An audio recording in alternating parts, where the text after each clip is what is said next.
거의 다 많이 아시네요. 몇 분 모르시는 분도 계시고. 네.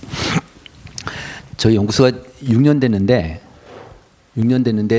이제 많이 알려졌어요. 네, 많이 알려졌습니다. 네. 더 나은 정부가 더 나은 세상을 만든다 이런 모토로 해서 그 2019년도에 시작을 하게 됐고요. 지금은 이제 정치 중립, 가치 중립, 우리는 데이터를 다루니까 아무래도 가치 중립이 중요하잖아요. 그래서 이제 하여튼 그렇게 모토를 달고 시작을 하게 됐습니다. 현재 지금 한 전국에 26,000여 명 교회 리더십들한테 목회자들이 한 80% 되는데요. 매주마다 이제 주간이부터 받아보시는 분 계시죠? 네. 그렇게 저희가 보내드리고 있습니다. 저희 연구소가 많이 알려지게 된 거는 한국교회 트렌드 2023부터 내게 됐는데 이 책을 어떻게 내게 됐냐면 이것 때문에 좀 많이 유명해졌는데 그 주변 목사님들이 뭐예요? 그 이제 트렌드 코리아라는 책을 이제 많이 보셨다가 저 연구소가 생기니까 교회도 트렌드 있으면 좋겠다. 정말 제안을 많이 받았어요.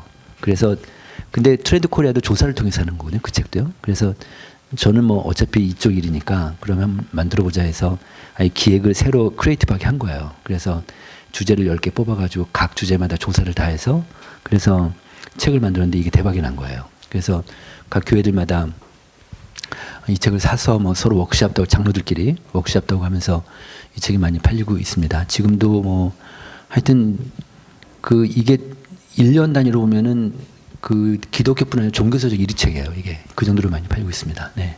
그래서 이것 때문에 좀 많이 알려지게 됐습니다. 먼저 종교 변화 잠깐 좀 보겠습니다. 이게 지금 20대, 20, 30대 청년들하고 좀 관련이 있어서 그 빨간색이 종교인인데 종교인이 계속 하락하고 있어요. 23년도에는 37%까지 줄어들고 있는데 무종교인이 63인데 그러니까 종교를 믿는 사람들이 그만큼 적어지니까 이제 탈종교 현상이다 이렇게 종교사역자들은 얘기하고 있는데 종교를 믿는 사람들 중에서 20대는 15%, 30대는 19%니까 20%가 채 안 돼요. 그 정도로 종교인이 없다. 그러니까 많이 줄어들고 있다. 이렇게 그러니까 앞으로 점점 더 종교인은 더 줄 거예요. 네, 그렇게 되고 있는데 여기서 보시면 지금 이 종교별로 보면은 파란색이 불교 매니 불교고 이제 빨간색이 개신교인데 이 2012년에 붙어서 같이 2017년에 같이 내려와요. 그러다가 23년 데이터를 보면은 이게 지금 만 19세 이상 성인 남녀 데이터거든요. 이게 빨간색의 개신교가 16%쯤 되고 불교가 12%니까 지금은 이제 불교하고 개신교가 좀 약간 차이가 나요. 그 정도 개신교가 지금 1위 종교인데 2012년하고 23년 요 10년 사이를 보면 개신교가 한 6%포인트가 줄어들었어. 데이터. 이건 지금 여론조사예요. 그러니까 센서스 데이터가 약간 다를 수는 있는데 한 6% 정도가 줄어들고 있는데 그러면 모든 세대가 똑같이 6%가 주는 게 아닐 거 아니에요. 20, 30대가 좀 더 주는데 보세요. 20대가 19에서 9로 줄고 30대가 20에서 11이니까 거의 절반 반토막이 났어요. 지난 10년 사이에. 그 정도로 20, 30대 청년들이 많이 교회를 이탈하는 건데 40대 볼까요? 40대도 26에서 14로니까 한 12% 정도 줄었으니까 이것도 거의 절반이잖아요. 그러니까 교회에서는 많은 사람들이 교회 이탈하는 사람들 보면 20, 30대 젊은 사람들하고 하지만 실제는 40대도 많이 빠져요. 제가 40대 얘기를 잠깐 하면 우리나라 0세부터 나이 가장 많은 사람까지 이렇게 나르비 세우면 가운데 나이 중위 연령이 몇 살일까요?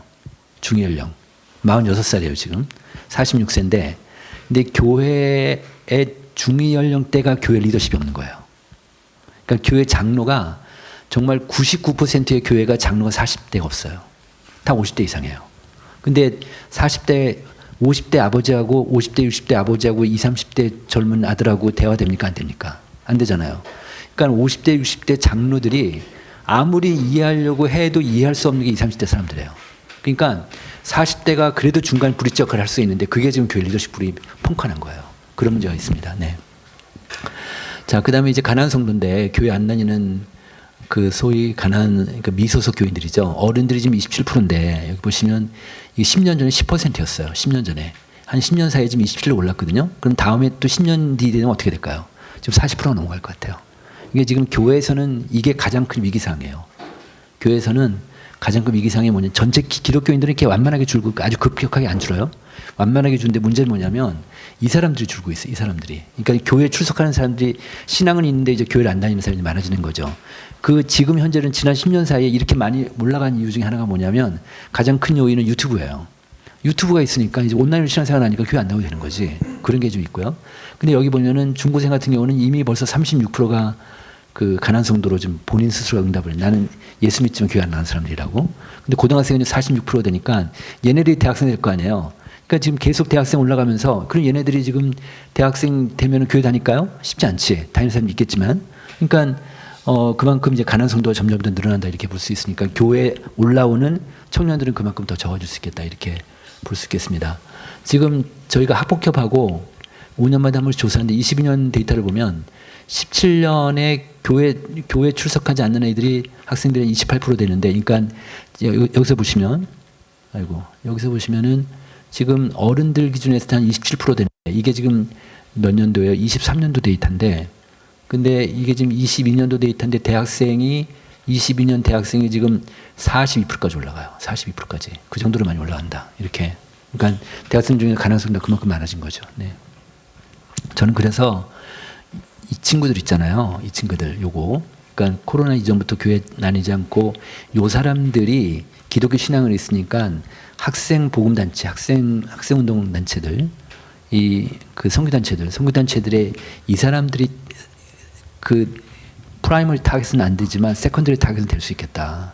이 친구들이 학교 캠퍼스 안에서 옛날에 교회 다녔지만 대학교 올라오면서 안 다니는 애들이 무수하게 많을 거라고요. 그죠? 이런 친구들이 이제 우리한테는 한 세컨더리 타겟은 되겠다 이런 생각이 좀 들었습니다. 네. 자, 이제 주요 지표들 좀 보겠습니다.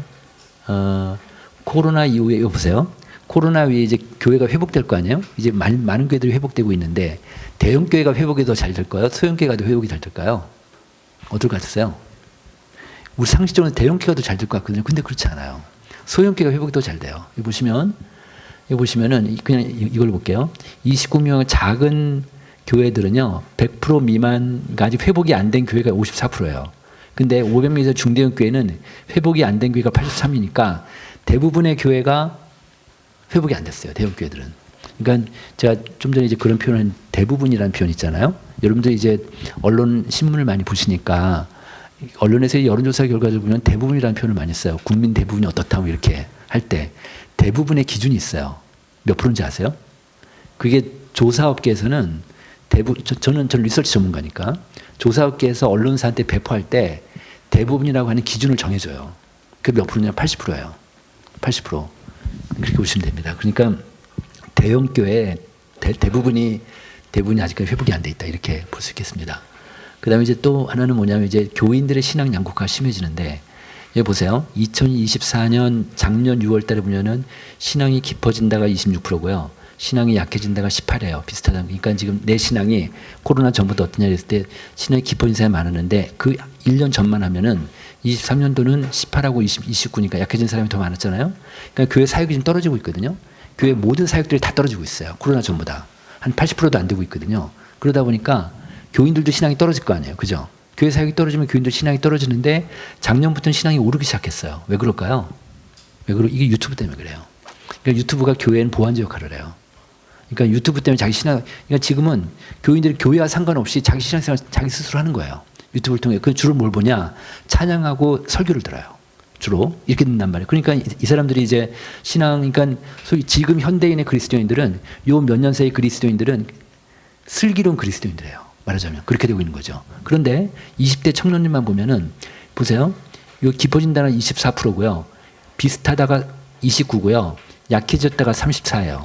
그러니까 약해진 사람이 훨씬 많죠. 그러니까 지금 어른들하고는 거꾸로 가요. 청년들은 거꾸로 가요. 그러니까 청년들은 점점 더 신앙이 약해지는 거죠. 점점 더 이렇게 보겠습니다. 그 다음에 이제 그 신앙성에 도움받는 게 뭐냐.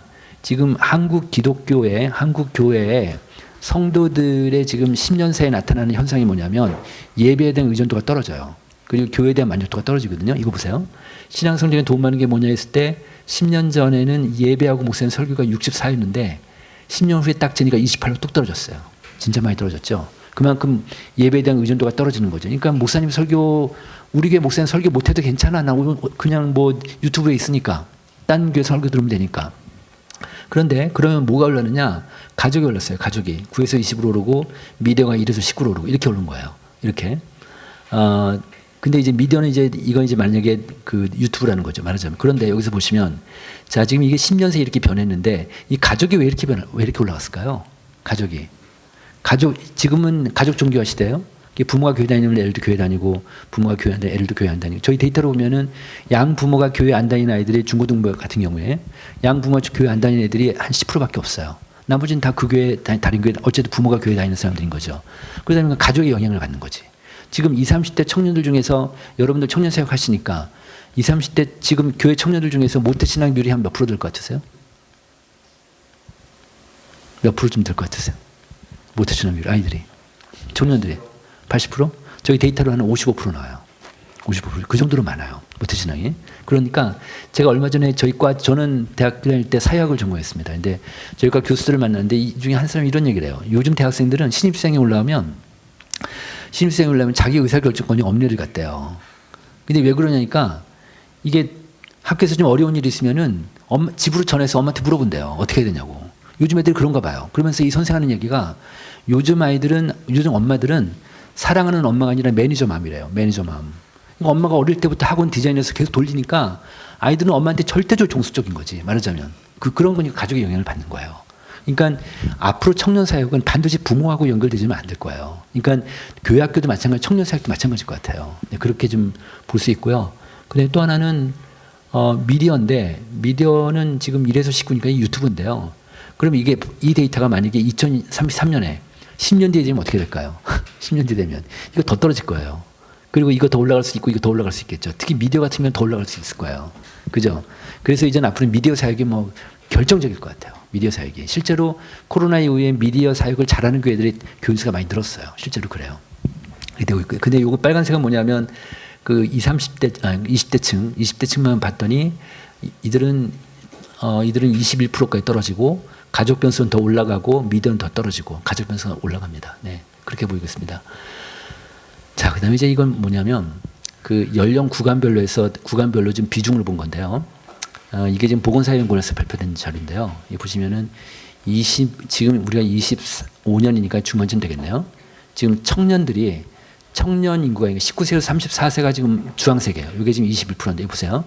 32에서 28로 떨어지고 23으로 떨어지고 21로 떨어졌으니까 한 5% 여기는 한 4% 3% 떨어지고 2% 떨어졌는데 여기서 한 5%가 더 뚝 떨어져요. 여기서 그죠? 여기서. 그러니까 이게 지금 뭐냐면 20에서 30년 사이가 점점 더 떨어지는 것 같아요. 그러니까 지금 앞으로 5년 10년 사이가 청년들이 더 많이 인구가 준다 이렇게 볼 수 있겠습니다. 그러니까 앞으로 청년 사역은 더 좀 쉽지 않겠다 이렇게 볼 수 있겠습니다.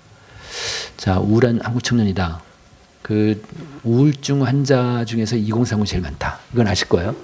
보시면 우울증 환자로 지금 우울증 진료받는 사람들 측정을 국회에서 한번 재봤더니 20대가 가장 높다. 19%는 여자하고 남자가 한 3대 2 정도, 그러니까 2대 1 정도 된다. 여자가 더 많다. 그리고 이건 뭐냐면 우울증 진료 인원을 그 추이를 본 건데 한 4년 사이에 본 건데 보시면은 19세 이하는 60% 늘었고 평균이 33% 늘었어요. 근데 20대가 90% 늘었고 30대가 78%. 그러니까 우리 지금 교회 청년부 청년들이나 뭐 아니면 선교단체 학생들이 다 이쪽에 상당수가 있을 거예요. 상당수가 있을 때 이걸 좀 잘 좀 케어해야겠다는 생각이 들고요.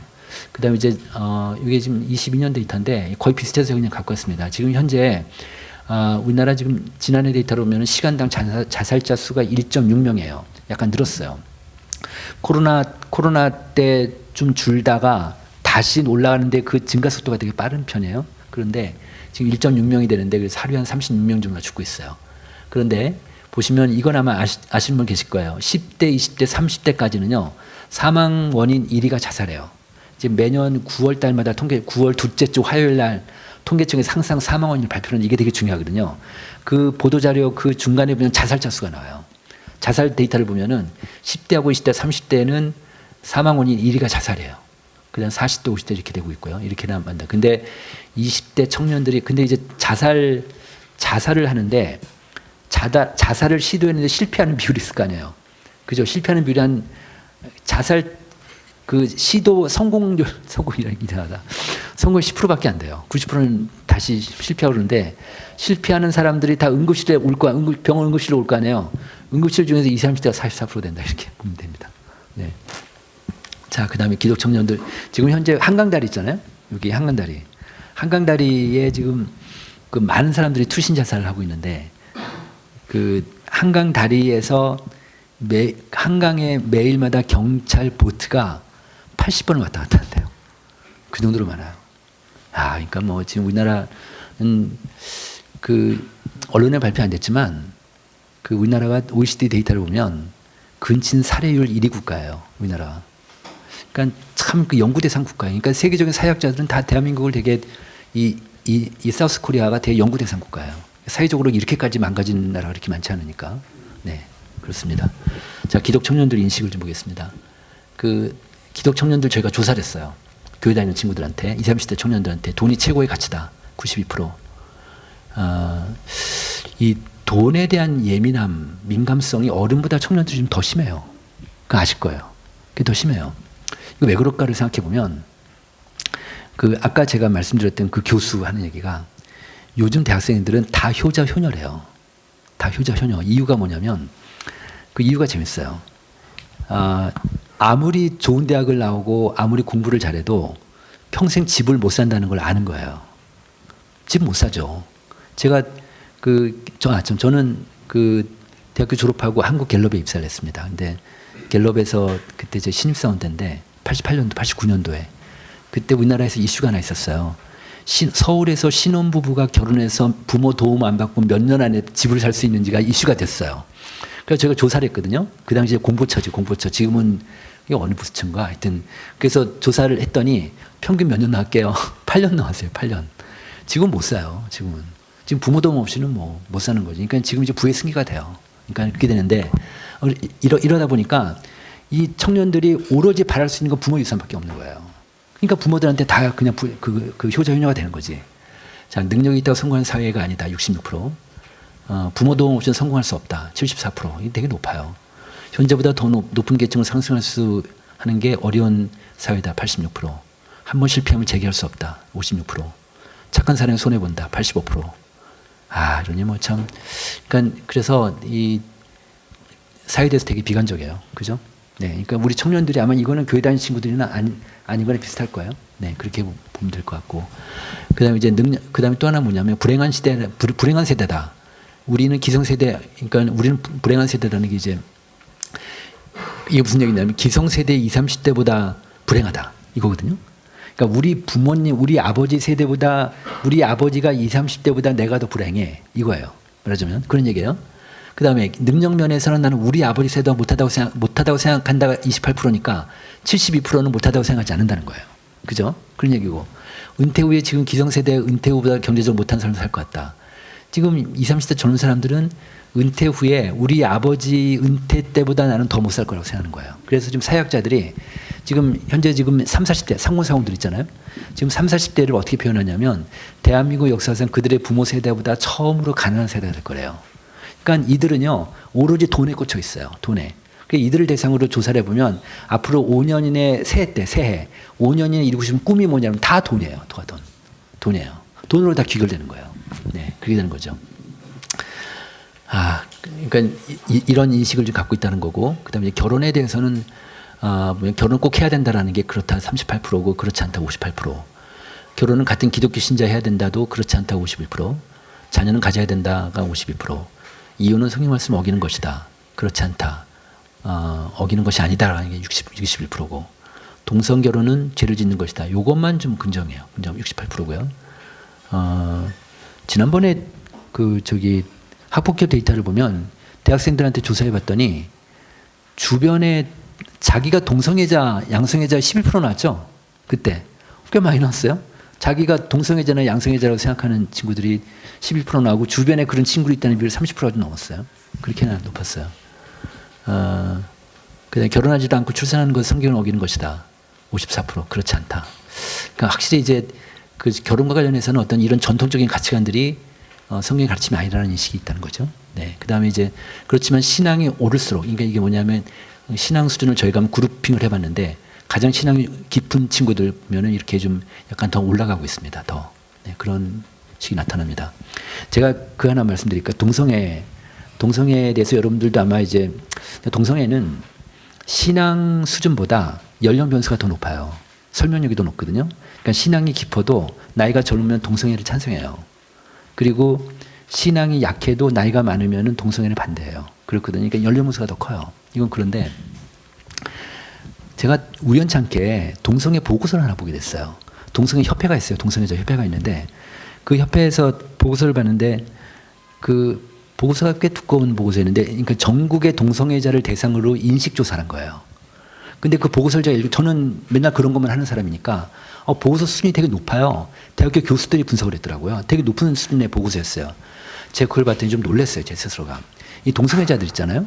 동성애자들이 중학교 때 자기가 동성애자라는 걸 인지를 해요. 중학교 때. 그리고 대학교가 올라오면 자기가 동성애자라는 걸 인정을 하게 돼요. 그러면서 삶이 바뀌게 되는데 이들이 자살 시도가 보통의 사람보다 4배인가 5배가 높아요. 그리고 이 사람들이요, 우울증도 일반인보다 몇 배가 높고, 불안감도 몇 배가 높고, 정말 불행한 사람들이더라고. 저는 그 인간 자체를 보면 그렇게 불행할 수가 없는 거예요. 이 사람들이 아무런 소망이 없고, 왜 그러냐면 그건 종교뿐 아니라, 기독교뿐 아니라 사회가 싫어하거든. 우리 사회 전체가 자기네를 그냥 혐오 그룹으로 보니까, 되게 저는, 그러니까 그 자체 데이터만 보면 이들이 너무 가엾다고 봤어요. 네. 그러니까 그냥 어떻게 살 수가 없는 사람들인 거지. 근데 몸은 그렇게 반응하니까. 네, 그런 사람들이었습니다. 자, 그 다음에 이제 기독청년 교회에 대한 요구를 볼까요? 그 청년층의 교회에 대한 인식을 한번 물어봤어요. 한국교회가 우리 사회에 미치는 영향이 크다. 78. 대사회적 역할을 잘한다. 75. 믿는 사람을 따뜻하게 대해준다. 66. 개인의 영적 문제에 해답을 주고 있다. 64. 그러니까 이게 무슨 얘기냐면 기독 청년들이 3분의 1 정도는 교회가 개인의 영적 문제에 해답을 주고 있지 못하다는 거예요. 교회의 본질적인 기능 중에 하나 영적 문제에 해답을 줘야 되는데 그러지 못했다는 인식을 갖고 있는 거고 교회 밖 세상과 잘 소통하고 있다도 절반밖에 안 되는 거죠. 사회 문제 해결은 통합에 기여하고 있다도 반밖에 안 되고 이렇게 나오고 있습니다. 자, 그 다음에 이제 기독 청년들이 교회에 대한 불만이 있을 거 아니에요? 불만을 물어보니까 교회 지도자들, 교회 리더들의 권위적인 태도, 시대의 흐름을 쫓아가지 못하는 고리타분함. 그러니까 이게 같은 거죠. 어떻게 보면, 그죠? 이게 같은 건데, 권위주의적인 전통적인 것, 그 다음에 시대의 흐름을 쫓아가지 못하는 고리타분함, 시대의 흐름을 쫓아가지 못한다. 이런 것들이 20, 30대 청년들은 교회 기성세대들한테 이런 인식이 있는 거예요. 말하자면. 특히 교회 리더들한테 이런 얘기 있는데, 여긴 제가 오늘 안 갖고 왔지만 작년에 한국교회 트렌드 2025 책 낼 때 거기에 G세대에 대해서 저희가 분석을 해서 냈어요. 그거 한번 읽어보세요. 거기 이제 쭉 정리가 되어 있는데 거기 보면 이 G세대, 소위에서 20대죠. 20대 청년들이 교회 어른들한테 이미지를 물어봤어요. 저희가. 교회 어른들 어떤 이미지가 있습니까? 물어봤더니 첫 번째가 뭔지 아세요? 위선자였어요. 위선자. 그러니까 이들은 대단히도 교회 기성세대들한테는 거부감이 있는 거예요. 이들은. 이거를 청년 사역자가 해결해 주셔야 돼요. 이 문제를. 이거 만약에 해결하지 않으면 이들은 따로 국밥밖에 안 되는 거지. 결국 그냥 계속 격리된 상태에서 위에서 전혀 지원 못 받고 서로 그냥 위선자라고만 생각하고 얘네들은 우리 말을 안 듣는다 이렇게 생각할 테니까 그런 인식이 있다는 거죠. 자, 그 다음에 그 교회에서 변화해야 하는 문화는 뭐냐? 과다한 헌신 요구하고 권위주의적인 문화 위계질서, 청년과 장애 세대타 이런 것들이 있다. 그러니까 권위주의 문화는 위계질서 이런 것들이 있고 그 다음에 청년들이 출석기에 바라는 점이 뭐냐? 성도 간의 진정성 있는 교제와 나눔, 청년세에 적합한 설교. 이게 두 번째가 되어 있는데요. 의외로 청년부 부목사님이 보통 설교하시니까 그 설교가 우리한테 안 맞는다는 인식이 되게 높아요. 그거 연구하셔야 될 것 같아요. 그러니까 이들의 라이프스타일을 쑥 들어가지 않으면 그리고요. 얼마 전에 아크연구소라고 몇 년 전에 아크연구소라고 그 교회 청년들 이탈 조사를 했어요. 근데 이탈 이유를 그 보고서에서는 어떻게 나왔냐면 첫 번째 이유가 뭐냐면 뭘까요? 청년들이 교회 이탈하는 이유 첫 번째가 되게 특이했어요. 첫 번째가 뭐냐면 청년부 담당 교역자의 권위주의적인 태도였어요. 세상에 몇 살 차이 난다고 그게 몇 살 차이 난다고 그 군림하는 거지. 그럼 이들은 싫어하지. 이들은. 네, 그렇습니다. 그래서 이들은 그래서 진정성 있는 관계와 교제. 그러니까 결국은 청년부에서 소그룹이 잘 되느냐 안 되느냐 이거에 따라서 그냥 청년부는 결판나는 것 같아요. 네, 그럴 것 같고요. 그다음에 만족이율을 보니까 교회가 0.1 해답을 준다. 여기서 보면 교인 간의 진정성 있는 관계와 교제. 앞에서도 바라는 점 비슷하죠. 네, 그래서 교인 간의 진정성 있는 관계와 교제. 그다음 두 번째가 이웃과 사회를 위한 사회적 역할 책임. 이런 것들이 청년들한테 되게 먹혀요. 그러니까 우리 교회가 이웃과 사회를 위한 사회적 책임 역할을 얼마나 잘하느냐. 그런데 예를 들어서 이걸 잘하는데 가만히 보고 있으면 우리 교회는 잘 못해요. 그럼 우리 교회는 불만이 높을 거 아니에요. 그러니까 청년부 사역자들은 어떻게 하시면 되냐면 예를 들어서 제가 하나 예를 들면 교회 근처에 중고등학교 있죠. 중고등학교 교장실에 찾아가세요. 그러니까 목사님이 됐든 부교육자가 됐든 간에 어느 분이 하여튼 그 사역 담당자분이 교장실을 찾아가서 제가 옆에 있는 교회인데 청년들이 있습니다. 뭘 도와드릴까요? 그럼 예컨대 그 교장에서 우리 교회가 우리 학교가 담벼락이 저기 낡아가지고 페인트 칠을 했으면 좋겠어. 그럼 청년들 다 동원해서 페인트 칠을 하시면 돼요.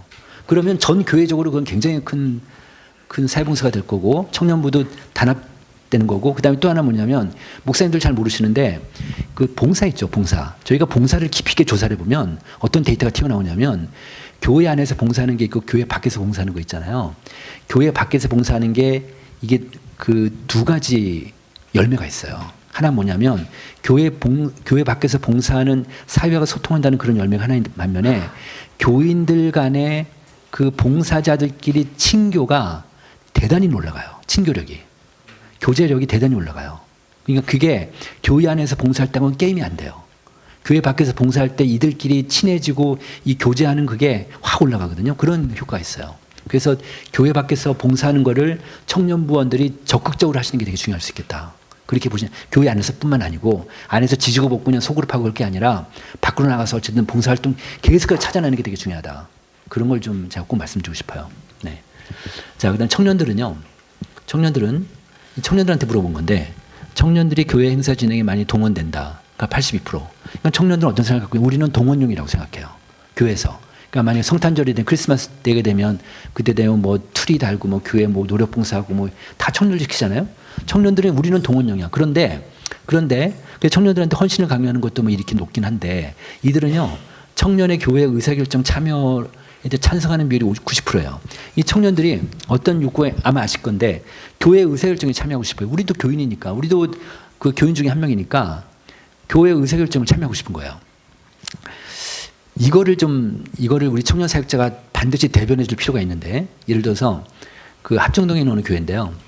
이 교회 목사님이 새로 오셨어요. 근데 이분은 청년 사역 하시는 분이에요. 근데 이분이 와서 그 교회는 어느 정도 꽤 큰 교회였어요. 근데 청년부가 한 100명쯤 됐었어요. 근데 이 목사님 오자마자 뭘 했냐면 청년위원회라는 걸 하나 만들었어요. 청년위원회라는 걸 만들어서 청년부 임원들하고 교회 당회원들하고 한 달에 한 번씩 회의체를 만들었어요. 그 회의체가 비공식적인 회의체가 아니라 공식적인 회의체였어요. 그래서 회의를 하다 보니까 그런 청년들이 뭐 이거 해달라 저거 해달라 막 얘기할 거 아니에요. 그죠? 그러면은 그러면 교회 장로님들이 다 들어줄 수 없잖아요. 근데 이 목사님 저한테 하는 얘기가 자기 되게 웃긴데요. 청년들이 그렇게 요구해 놓고 교회에서 반영하든 반영 안 하든 관심이 없대요. 그 뭐에 관심이 있을까요? 우리 얘기를 들어줬냐는 거예요. 우리 얘기를 공감해 줬냐는 거예요. 그럼 안 되면 안 된다고 설득할 거 아니에요. 그죠? 이런 것들이 납득이 되는 거거든. 그러니까 결국은 청년들은요. 교회 의사결정 그 프로세스에 반드시 넣는 게 되게 중요하다. 교회 의사결정 프로세스에 청년들 넣어달라. 그거를 청년부 사역자가 지속적으로 목사님한테도 부탁하고 장로들한테 부탁하고 해서 이걸 관철시키는 게 되게 중요할 거라는 생각이 드는 거죠. 네. 이거는요. 90%라는 건 다른 얘기잖아요. 그죠? 네. 그다음에 교회 이탈 얼마 전에 합동교단에서 그 정책 연구소가 세워졌어요. 그래서 거기 연구소하고 저희 연구소하고 첫 번째 프로젝트를 했어요. 기독 청년들 이탈 조사를 했어요. 이탈 조사를 했더니 일단 요 데이터는 그 데이터는 아니고 기독 청년들한테 10년 후 신앙생활을 물어보니까 교회 잘 나갈까 53%고 그다음에 기독신앙 유지하자면 교회 나가지 않을 거 40% 정도. 그러니까 절반 정도만 나갈 것 같다. 그러니까 반 정도는 지금 그런데 여기서 이제 가난 청년이 있으니까 교회 출석만 보면은 한 36%. 한 3명 중에 1명 정도는 앞으로 10년 뒤에는 교회 안 나갈 가능성이 있다. 이렇게 볼 수 있겠습니다. 지금 이제 분위기는 이런 분위기인데 보시면 이게 이제 제가 좀 전에 말씀드린 그 조사인데요. 기독 청년들을 교회 이탈해버린 청년들 한 300명을 저희가 조사했고요.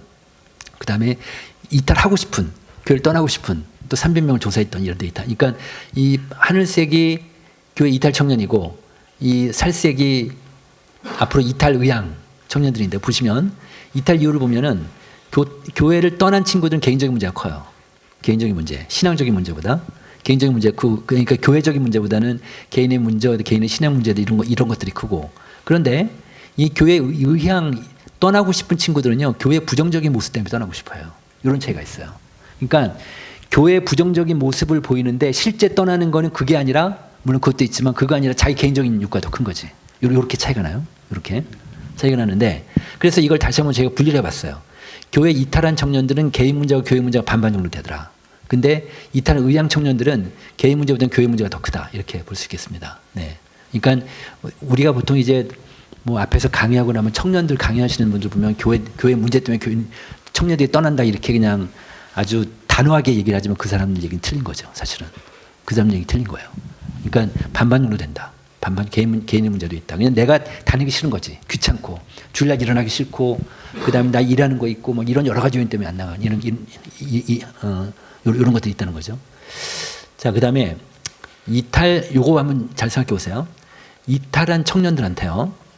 이탈 전에 드린 예배가 뭐냐 물어봤어요. 교회 다닐 때 교회 떠나기 전에 어떤 예배를 다녔냐 그랬더니 청년부 예배를 다닌 비율이 35고요. 작년 예배 드린 비율이 65예요. 그 다음에 지금 교회를 떠나고 싶은 청년들 같은 경우는 작년 예배가 63이고 청년 예배 드리는 게 37이에요. 이게 뭐예요? 이거는 두 그룹이 비슷하잖아요. 그러니까 교회 떠나기 직전에 작년 예배에 숨어 있어요. 이 친구들이. 그죠? 청년부 예배를 안 들어가고. 그런 거예요. 그러니까 이거를 줄이려면 청년부 사역자는요. 어떻게든지 작년부 예배에 들어가서 그들을 색출해서 데려와야 돼요. 그죠? 이 문제가 있어요.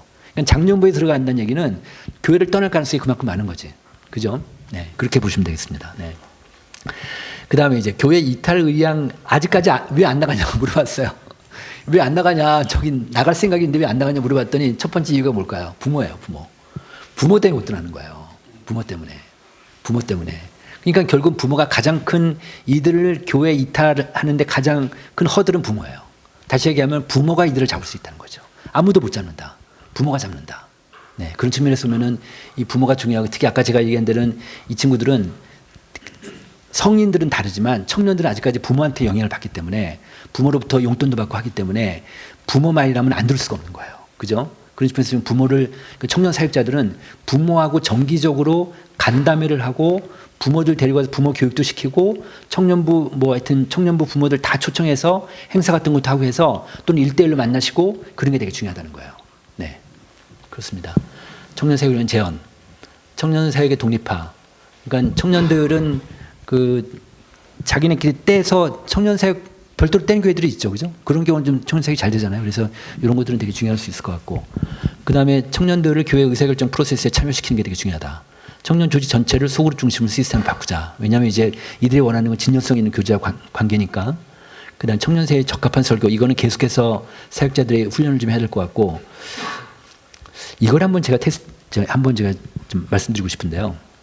제가요, 지금, 소형교회, 50명 이하 소형교회 정말 죽어라 해도 안 되는 교회들, 너무너무 힘든 교회들을 목사님이 6명을 제가 구리 코칭을 하고 있어요. 한 달에 한 번씩 하고 있거든요. 근데 목사님들은요, 큰 교회든 작은 교회든 목사님들이 불문율이 있더라고. 뭐냐면, 설교를 아무리 가장 친한 사람이라도 설교에 대한 평가를 안 해요. 피드백 못 해요. 피드백을 못 해주거든요. 그냥 그거는 불문율 건드리지 않기. 이런 게 있어요. 목사님들한테는. 그런데 제가 6명이 다 아는 분들이에요. 제가 어떻게 이분들을 이렇게 모으게 됐냐면, 백석교단에서 분당교회에 제가 강의를 갔는데, 거기에 다 소형교회 교인들이, 목사님들이 많은 거예요. 그래서 제가 강의 끝났는데, 제가 막 요동을 치는 거예요. 강의 때. 그래서 제가 이분들한테 얘기를 했어요. 제가 일반 CEO들 그룹 코칭을 좀 하고 있는데, 혹시 저랑 하실 분들은 저한테 연락을 좀 제가 도와드리겠다. 제가 아무런 조건 없이 도와드리겠다. 그랬더니 다음날 저한테 6명이 연락이 온 거예요. 그 6명하고 지금 하고 있어요. 하고 있는데, 근데 이분들은 그래서 서로 잘 아는데 설교에 대해서는 전혀 관심이 없는 거야. 서로가 얘기를 안 하는 거지. 근데 보니까 설교 정말 중요하잖아요. 설교 얼마나 중요해요. 가장 중요하지. 그래서 제가 그래서 제가 매니징을 하니까 그래서 설교 동영상을 다 올리라고 그랬어요. 카톡방에. 올리고 나서 그 한 사람 한 사람이 제가 설교 평가 질문지를 다 만들었어요. 설교 평가지를 다 만들어가지고 그 챗 GPT한테 물으니까 다 얘기해 주더라고. 그래가지고 평가 질문지를 만들어가지고 그래서 이거를 다 카톡방에 올리고 상대방 한 사람 한 사람 걸 이거 평가를 다 하라고 그랬어요. 평가를 다 하라고 그랬어요. 평가를 해서 다음번 모일 때 그걸 읽으라고 그랬어요. 그러니까 6명이서 다 돌아가면서 한 사람에 대해서 정말 난도질을 냈어요. 설교에 대해서. 그렇게 하고 나서 페이퍼 쓴 걸 그 사람한테 다 준 거예요.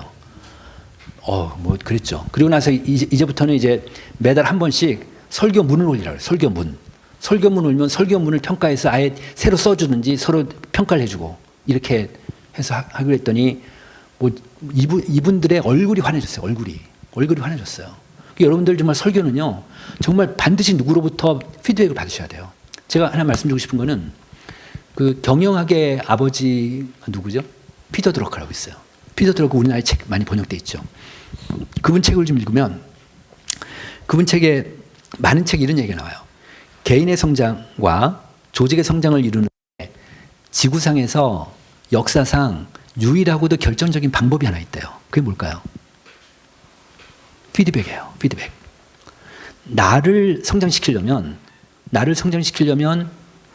반드시 피드백을 해야 된다. 예를 들어 미국의 어느 교회는 큰 교회 목사님은요. 주중에 설교문을 다 만들어요. 그리고 교회 설교 평가팀이 있어요. 그 말이 돼요?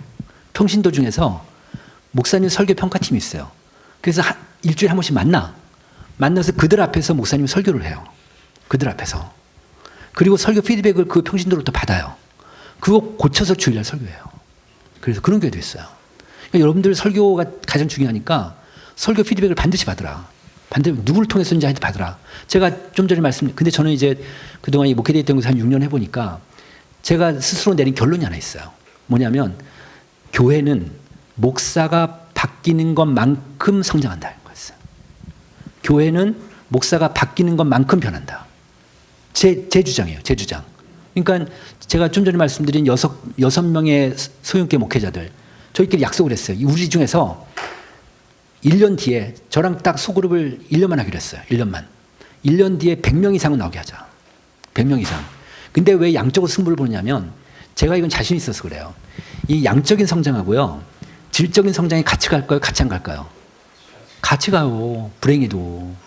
왜냐하면 양적 성장을 젊은 목회자들 같은 젊은 신학생들은 양적 성장에 대해서 굉장히 부정적인 인식이 있는데 제가 조사를 해보니까 성장하는 교회들 이번에 저희 연구소에서 부흥하는 교회, 쇠퇴하는 교회 책 나온 거 아시죠? 그 책 보면 있어요. 성장하는 교회들, 부흥하는 교회들의 성도들의 신앙하고요. 성도들의 영성하고요. 쇠퇴하는 교회들의 성도들의 영성이 달라요. 성장하는 교회들, 부흥하는 교회들의 교인들의 영성이 훨씬 뛰어나요. 이 얘기 뭐예요? 통계적으로요. 그러니까 교회가 성장하는 거하고 성도들의 영성이 성장하는 거하고 상관도가 높아요. 그래서 그래요. 그러니까 우리 교회를 영성을 더 건강하게 하고 영성을 깊게 하고 교인들의 신앙을 더 강화시킨다. 깊이게 가겠다. 신앙수를 올리겠다 그러면 반드시 양적 성장이 따라야 된다는 거예요. 그러니까 우리는 양적 성장에 목숨을 걸을 필요가 있어요. 그래야 질적 성장 같이 가니까. 그렇게 여러분들 이해하시면 좋을 것 같습니다. 네. 그렇게. 자, 그 다음에 세대 통합 목회, 요거는요, 제가 이제 왜 이걸 썼냐면, 이거예요. 그러니까, 이거 하나만 더 말씀드리면, 청년들이, 여러분들이 정말 그 수평적인 리더십을 갖고 계시고, 권위주의적인 리더십이 아니시고, 수평적이고 자기를 더 오픈하실 수 있다 그러면, 청년부 중에서 나의 설교 평가 팀을 만들어줘도 돼요. 그래서 지금은 다 온라인으로 할 수 있으니까 온라인으로 설교하시고 설교문을 보낸 데서 그들한테 피드백을 받고 주일날 설교하셔도 돼요. 아무런 문제 안 돼요. 아무런 문제. 누가 욕할 사람 아무도 없어요. 오히려 우리 목사님, 부목사님, 전사님 잘한다고 하지 아무도 못할 사람 없을 거예요. 네, 그런 거 한번 제가 좀 제안드리고 싶고요. 요거 뭐냐면 제가 작년에 캄보디아 이 해외 선교사님들도 이 한국 교회에 대해서 되게 관심이 많으시더라고. 그래서 저희 책이 나오면 선교사님도 엄청 많이 보세요. 그게 프놈펜에 캄보디아 프놈펜 요즘 뭐 한국 사람 문제가 되지만 하여튼 거기서 선교사 연합회에서 저를 부른 거예요. 저를 부르는데 자기는 돈이 없으니까 그냥 와달라는 거예요. 그 와서 좀 강의할 수 없는 거예요. 아 그렇게 부탁했는데 어떻게 또 안 가요? 그래서 갔어요. 가서 강의하고 뭐 이렇게 해서 그분들하고 좀 대화를 나눴는데 그러다가 어느 한 교회 대화를 나누는데 거기 선교사님 중에 한 분 이런 얘기를 하시는 거예요. 23년도 이후에 코로나 끝나고 나서 한국에서 선교팀이 그렇게 많이 온대요. 단기 선교팀이 그렇게 많이 오는데 근데 선교 활동 한 일주일 정도 하고 나면 끝나고 꼭 그 자리에서 평가회를 한대요. 평가회를 하면 어김없이 나오는 얘기가 있대요. 보통 이제 교회 선교팀은 청년들도 오고 장로님들도 다 올 거 아니에요. 그러면 장로님이 이런다는 거예요. 나는 우리 교회 청년들이 이런 친구들인지 몰랐다는 거예요. 그리고 청년들도 우리 교회 장로님이 이런 사람인지 몰랐다는 거예요. 맨날 위선자를 알고 있다가 이렇다는 거예요. 그러니까 일주일 정도, 열흘 정도 이렇게 몸을 같이 뒹구니까 확 친해진 거지. 한국 돌아오면 장로님 무슨 얘기해도 이해 간다니까? 이해 가는 거예요. 청년들한테 좀 더 애정이 가게 된다는 거예요. 그래서 저는요, 단기 선교가 아주 대표적인 세대 통합 목회라고 봐요. 단기 선교가. 그죠? 이런 것들을, 그러니까 청년들을 지속적으로 보내고 교회 어른들, 뭐 권사님, 장로님들 같이 껴서 여러분들이 기획하셔서 보내시면 좋을 것 같아요. 그거를 1년에 한 팀이 아니라 두 팀, 세 팀, 여러 나라로 동시다발적으로 보낼 수도 있잖아요. 만약에 가능하다고 하면 그렇게 좀 하시면 좋을 것 같습니다. 그다음 청년들은 이제 공적 역할이 되게 중요하니까 이런 것들 아까 말씀드린 거고. 청년들이 거의 매일 피곤하거나 에너지가 생기지 않는 친구들이 한 절반 정도 돼요. 앞으로 내 생활이 나아질 것이라는 희망이 없다가 28%, 자살에 대해 심각하게 생각 본 적이 27%, 한 4명 중에 1명 이렇게 되니까 되게 좀 무력하잖아요. 여러분들 이 사진 보신 적 있어요? 이 사진? 이 사진이 저기 그 폴란드의 아우슈비츠 감옥의 수용자들 사진이에요. 근데 이 사람들 얼굴을 보면 웃고 있어요. 이 사람들이 얼굴 웃고 있죠. 이 아우슈비츠 감옥이 이제 유대인 중심으로 해가지고 지금 문헌에 보면 한 200만 명에서 600만 명이 학살당했다는 거예요. 이 감옥이. 그러니까 매일마다 가스실에서 몇백 명씩 죽어 나오고 밥을 안 줘서 굶어 죽기도 하고 막 너무 힘든 자살자도 이렇게 많았는데 이 사람들은 이게 지금 이 사진이 그 해방되는 날 찍은 사진이에요. 이 감옥. 해방되는 날 찍은 사진을 웃고 있는 거예요. 이 사람들이 끝까지 살아남은 거예요. 끝까지. 그래서 어떻게 살아남았느냐 했더니 그 이유를 이제 후사학자들 인터뷰하고 분석을 해봤더니 그러니까 육체적이나 뭐 정신적으로 강한 사람들이 살아남은 게 아니라 안정된 짝 있는 사람이 살아남았다. 그러니까 먹을 거를 같이 입에 넣어주고 같이 손잡아주고 그 힘든 와중에서도 같이 안아주고 같이 품어주고 같이 손을 잡은 사람이 두 사람이 같이 살아남았다는 거예요. 저는 이 시대가 소위 라이프 온 라이프예요. 라이프 온 라이프. 영어로 이게 우리말로 해석이 안 될 텐데 라이프 온 라이프다. 저는 이게 우리 청년들한테는 이게 굉장히 필요할 것 같아요. 청년들이 외롭고 막 우울하고 막 이러기 때문에 청년 사역자들의 역할은 저는 이거 같아요. 제 얘기를 하나 할게요. 지금 몇 분 남았죠? 20분요? 네, 제 얘기 충분히 할 수 있겠다. 제가 사실은 이 준비하면서 오늘 강의 준비하면서 제 간증 같은 걸 좀 하라는 그런 게 막 있는 거예요. 좀 강의하면서 간증 거의 안 했어요. 진짜 안 했는데 제가 어릴 때 말을 더듬었어요. 언어 장애가 되게 심했어요. 여러분들 저기 나이 젊으신 분들 모르겠지만 저 어릴 때 여로라는 드라마가 있었어요. 그 장욱재 나오는 그 사람이 이렇게 말을 더듬었거든요. 그래가지고 제가 그 말을 막 더듬고 막 그러니까 그 아버지한테 그렇게 늘 맞았어요. 저는 맞고 자랐거든요. 그냥 하여튼 그래서 그러다 이제 초등학교에 올라가는데 우리 어머니가 저를 일반 학교에 넣기가 어려웠던 거예요. 말을 너무 더듬으니까 말을 못하니까. 그래가지고 그 어떻게 해요? 일반 학교에 넣었죠. 그래서 이제 그 국어책을 읽으면 그럼 이제 선생님이 이제 읽으라고 하잖아요. 그럼 이걸 못 읽었어요. 이렇게. 그럼 이제 그냥 막 얼굴 일그러지고 잘 못 읽으면 애들이 놀리고 막 그래도 뭐 어떡하겠어요? 근데 이제 그 중학교에 올라가는데 중학교는 과목마다 선생님이 다르잖아요. 그러니까 제가 하는 일이 뭐였냐면 선생님 교무실 찾아가서 제가 말을 더듬으니까 저 좀 시키지 말아달라고 그랬어요. 그랬더니 또 저를 훈련시키겠다고 또 시키는 선생이 있어요. 그러면 그냥 어거지로 막 이렇게 그냥 잘 못하는 말을 한 거예요. 그럼 이제 너무 이제 마음이 상하는 거지. 너무 힘들고. 어느 날 이제 중3 때 저는 그러니까 오로지 할 수 있는 게 공부밖에 없었어요. 애들하고 잘 못 어울리지 못하고 그냥 공부하고 막 그래가지고 그랬는데 이제 중3 때 그 우리 학교에 새로 온 저기 선생님이 계셨는데 영어 선생님인데 우리 때만 제가 81학번이거든요. 우리 때는요 늘 선생이요 몽둥이를 들고 다녔어요. 그 여기서 교탁에 위에다 그냥 엎드려서 패고 막 그랬거든요. 그 부모한테 얘기도 못해. 그 부모한테 얘기하면 네가 어떻게 잘못했어 선생한테 만약 이렇게 되니까 뭐 지금이랑 그때는 다르지. 그래가지고 근데 이 선생이 그런 거예요. 이 선생이 그 첫 시간에 저를 모르는 마치 요셉을 모르는 새왕이 일어났듯이 저를 모르는 선생님이 와가지고 제가 뭐예요? 그때 그 당시에 우리가 24반이었어요. 되게 많았어요. 제가 전교 2등 했었고 1등, 2등하고 막 그럴 때였어요. 제가 아니 공부는 잘했었어요. 근데 그래가지고 그 선생이 이제 그때 첫 시간에 뭐랬냐면 영어 일과를 다 외우라는 거예요. 다 외우라고 한 거예요. 그리고 나는 이걸로 이 몽둥이로 너를 가르치는 자다 이렇게 얘기를 하고 그래가지고 이제 그 다음 시간에 이제 뭐 5번 오늘이 만약에 15일이면 15번 25번 시키잖아요. 왜? 제가 첫 바따로 걸린 거예요. 그날 첫 시간이 두 번째 시간이지 외우라고 하는데 전 다 외웠어. 진짜 진실되게 다 외웠는데 안 나오는 거예요. 말이 너무 떨리고 하니까 안 나와가지고 말을 못하니까 그래 애들이 좀 얘기 좀 해주면 쟤 좀 말 듣는다고 얘기 좀 해주면 애들도 친구들도 다 쫄아가지고 겁이 나서 얘기를 못하고 하니까 저 나오라고 해가지고 제가 그날요 여기서 교탁 위에서 뒹굴면서 한 40대 50대를 맞았어요. 이렇게 맞았는데 그래가지고 이제 그날 그 수업 끝났을 때인가 그날 학교 끝나고 이제 보통 일반 그 당시 저희 학교 일반 중고등학교들이 왜 건물 본관 뒤에 변소 화장실이 있었잖아요. 그 화장실 옆에서 그렇게 제가 혼자 울었어요.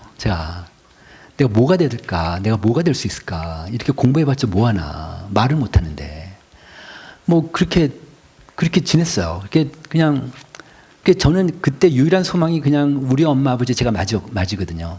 우리 엄마 아버지 먹여 살릴 수 봉행할 수 있나? 우리 때만 해도 그런 인식이 있으니까 그냥 제가 직장 회사원이라도 될 수 있나? 그게 저한테 소원이었어요. 그때. 그래가지고 이제 근데 그렇게 가다가 이제 그러다가 중3 때 교회를 다니게 된 거예요. 어릴 때 교회를 안 다니다가 제 친구가 이제 교회 가자 해가지고 그 교회가 너무 좋은 거예요. 교회가 맨날 우리 아버지한테 얻어맞고 맨날 그러다가 교회 오니까 여학생들이 있고 우리 때는 남녀공학이 없을 때였어요. 남자끼리 여자끼리 공부할 때니까 여학생이 얼마나 또 설레요. 그런데 교회 가서 그러니까 너무 좋은데 우리 때는 지금은 그런 게 없더라고. 중고등부 때 보면 토요 기도회가 있었어요. 우리 때는 토요일 날 이제 가서 또 찬양하고 복음성가 부르고 이제 기도회하고 막 그게 너무 재밌어요. 가면 기도를 시키잖아. 그래가지고 제가 기도를 못 하니까 그래가지고 교회 밖에서 빙빙 돌다가 중간쯤 들어갔어요. 중간쯤 이제 기도 다 끝날 쯤에서 그렇게 교회 생활을 한 거예요. 그렇게 하다가 이제 그 고등학교 이제 그 대학교로 올라가는데 지금은 어떨지 모르겠는데 대학교 입시 요강에 그 뭐 금치산자, 전과자, X표 이렇게 돼 있어요. 근데 언어 장애가 X표가 돼 있는 거예요. 언어 장애가 서울대가 다 X표가 다 돼 있어요. 모든 과가. 저는 그 문과였거든요.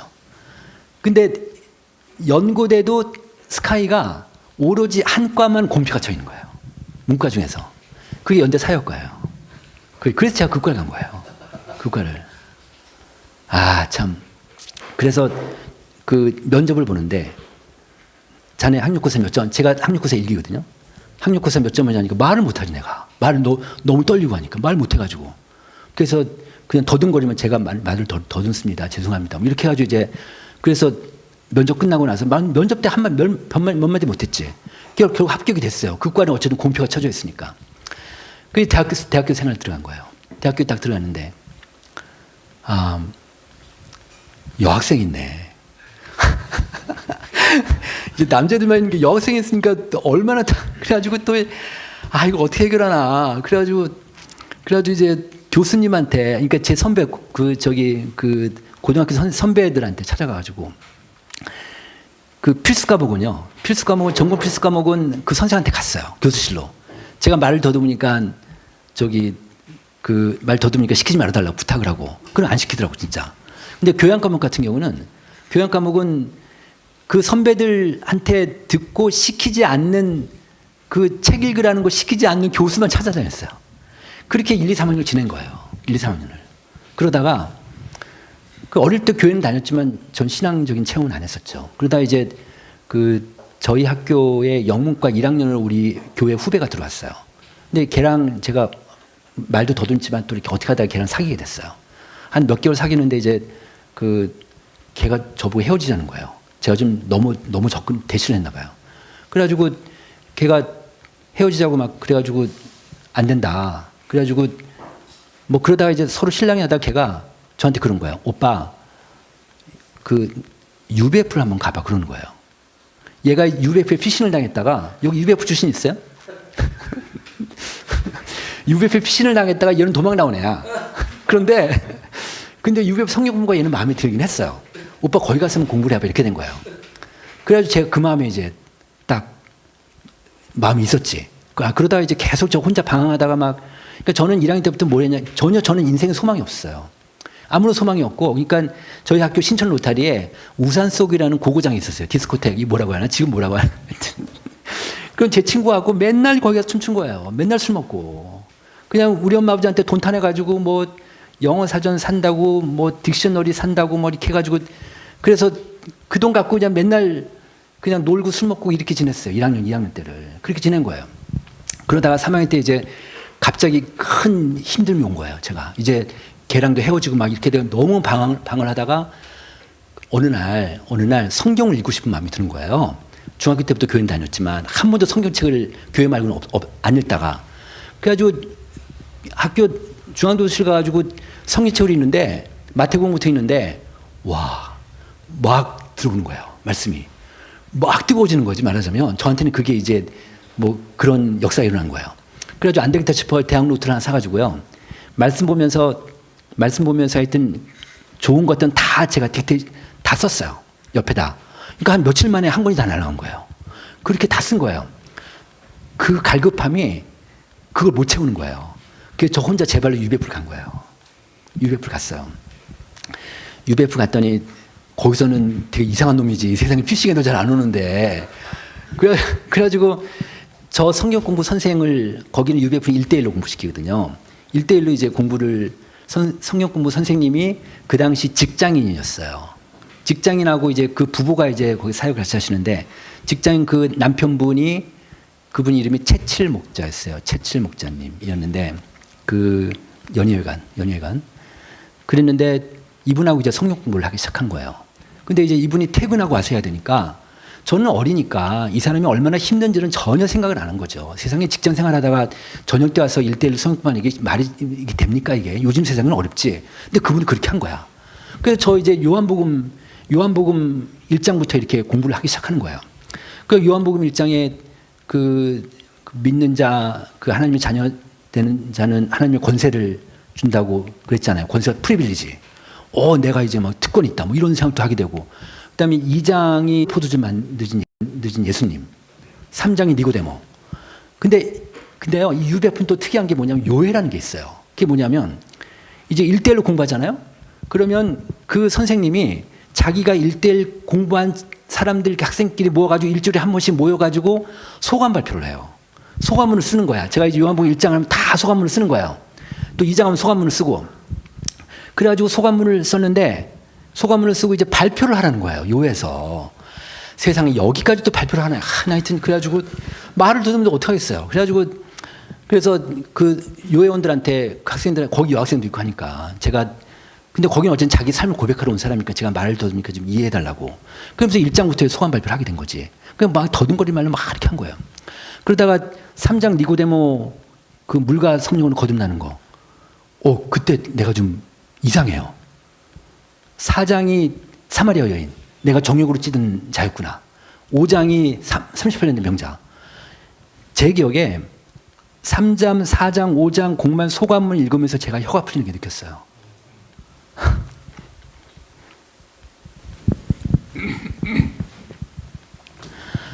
참.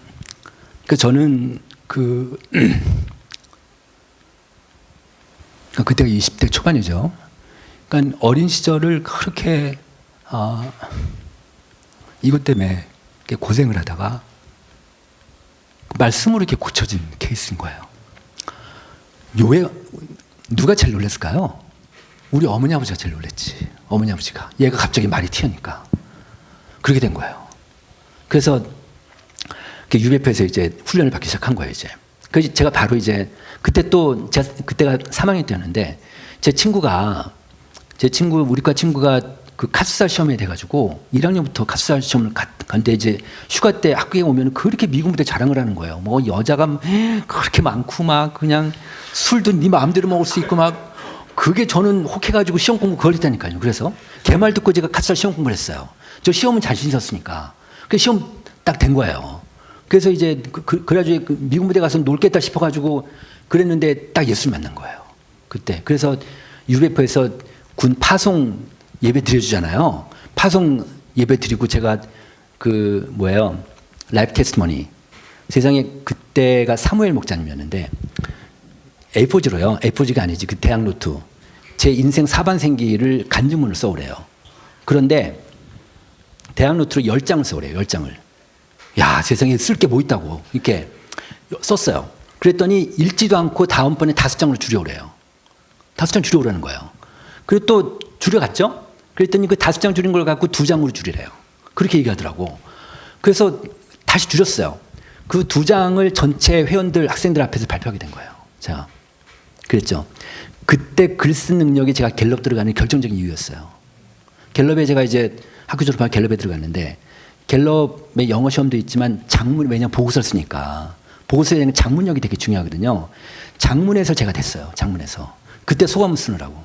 그렇게 하나님이 저를 이렇게 된 거죠. 자, 이제 제가 이러다가 목회데이터 연구소가 만들어지고 막 교계에 막 알려지게 되고 강의하고 막 이렇게 되다 보니까 UBF에서 연락이 왔어요. 전 UBF 출신인 걸 그분들은 모르지. UBF에서 그러다가 제가 3학년 때 군대 제대했는데 UBF가 군대에 있는데도 UBF에 이제 교회를 나가지 말라고 하는 거예요. 교회 나가지 말고 여기서 예배드리라는 거예요. 근데 저는 어릴 때부터 교회 이건 좀 아니지 않냐 제 생각에. 그래서 일용활양식이라는 이름이 똑같은 큐티책을 제가 다른 걸 보는데 그게 ESF 거였어요. 그 군대에서 ESF 걸 보니까 괜찮은 거 복음적인 것 같아. UBF는 덜 복음적인 것 같고 느낌에. 그래서 ESF로 제 발로 가게 된 거예요. 그래서 ESF에서 뭐 난리치면서 훈련받고 막 그랬죠. 그러니까 제가 이제 확 튀니까 그렇게 된 거죠. 군대 나오고 나서. 그래가지고 이제 그랬는데 그런 UBF에서 저한테 강의 요청이 들어온 거예요. 갑자기 최칠 목사님 생각이 나는 거예요. 제가 그분 때문에 내가 여기까지 왔으니까 그분을 얘기하니까 옛날 목사님들은 아시더라고요. 그분을 수소문하니까 세상에 그분이 돌아가신 거예요. 내가 얼마나 울었는지 몰라요. 그럼 사모님이 계셨거든요. 사모님도 저를 그렇게 돌봐주셨어요. 사모님은 지금 그 아들딸이 있는데 아들딸이 독일에 있어서 독일에서 지금 치매에 걸리셨다는 거예요. 그래서 지금 만나지 못하는 거죠. 그리고 이제 제가 ESF로 왔어요. ESF 와서 두 분의 목자님이, 저희 목자라고 하는데 두 분의 간사님이죠. 두 분의 목자님이 저를 정말 자기 자식처럼 저를 돌봐주셨어요. 저는 이분들의 저의 돌봄과 이분들 때문에 제가 여기까지 온 거예요. 제가 왜 이 말씀드리냐면 여러분들 청년 사역 하시잖아요.